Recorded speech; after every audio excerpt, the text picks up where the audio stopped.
So when we move along to the discounted cash flow valuation, what is the discounted cash flow valuation?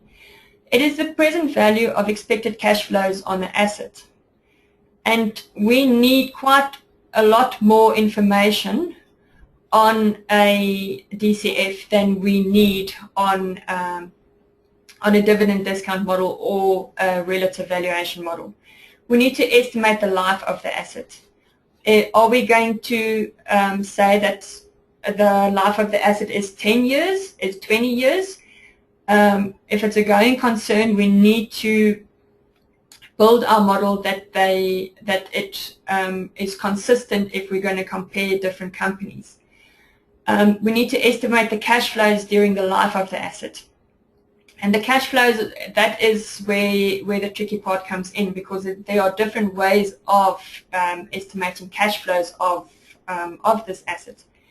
And then we need to estimate the discount rate that we're going to apply to these cash flows.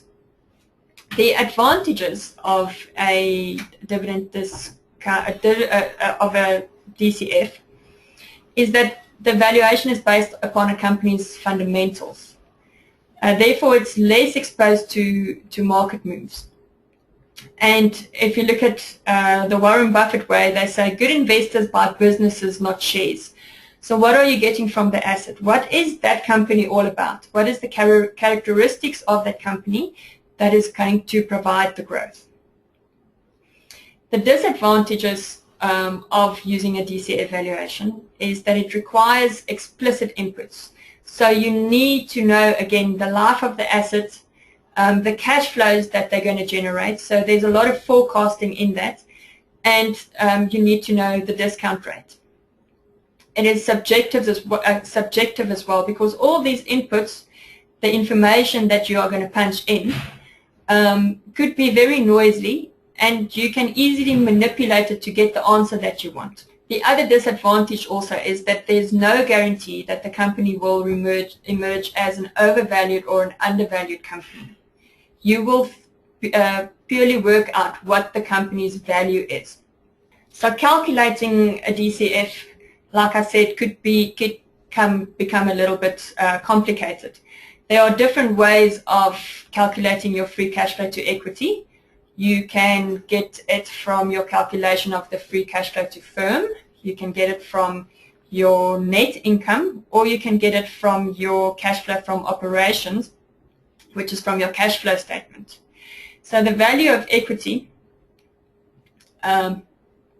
is your free cash flow to equity in the following year divided by your required return minus your growth rate.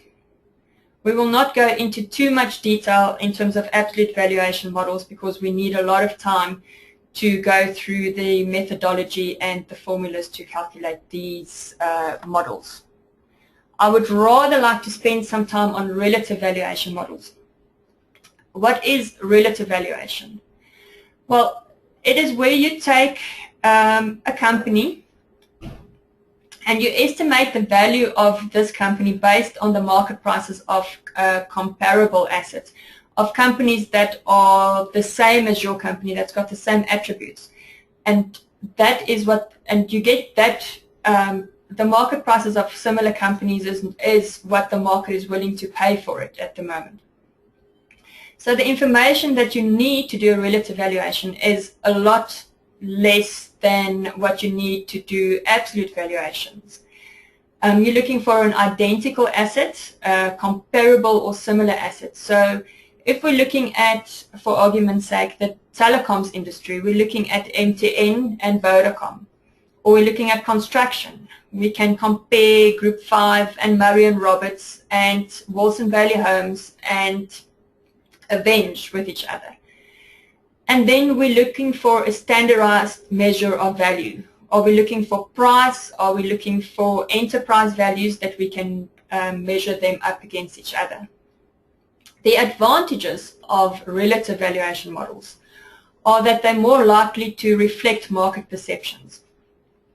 There will always be companies that are overvalued or undervalued. Because we are busy comparing it to each other, there will always be something that looks like it's cheaper or more expensive compared to each other. Remember this, we're comparing the companies to each other. And it requires less explicit information.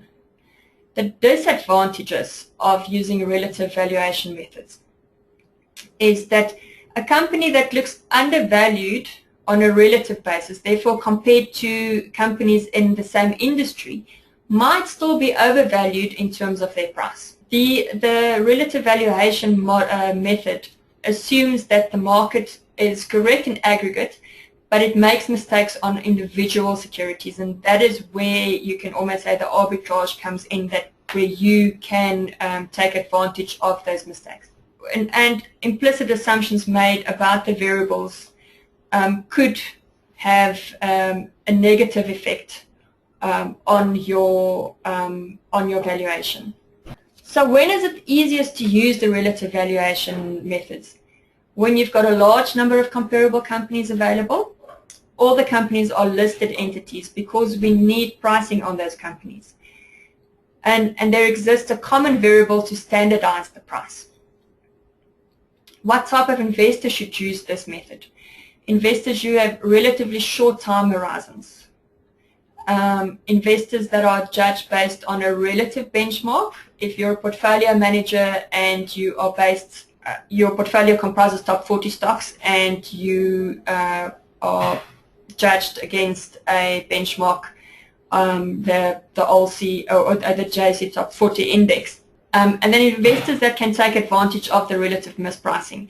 So it could be that you are not in the market, that you are another company, and you in the same space, and you can see that this company is undervalued, and you can buy it cheaper and consolidate that into your business.